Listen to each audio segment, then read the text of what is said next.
ஒரு தேவனுடைய பிள்ளைக்கு 3 விதமாய் சோதனை வரும். ஒன்று யாரால வரும்னா சத்ரு சோதிப்பான் நம்மளை.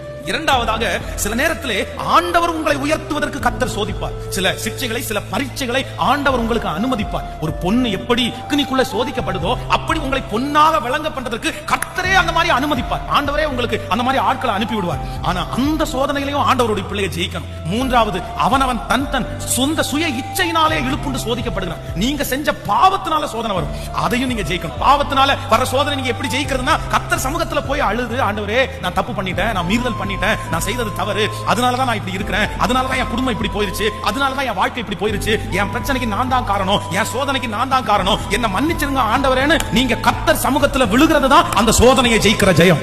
அப்பொழுது ஆண்டவர் என்ன பண்ணுவார்னா உங்க மேல பெரிய இரக்கம் காண்பிச்சு அந்த சோதனையிலிருந்து உங்களை கர்த்தர் கரையேற்றி அந்த பாடு உங்க மேல தொடாதபடி கர்த்தரே பார்த்துக் கொள்ளுவார். ஆமென் சொல்லுங்க பார்க்கலாம்.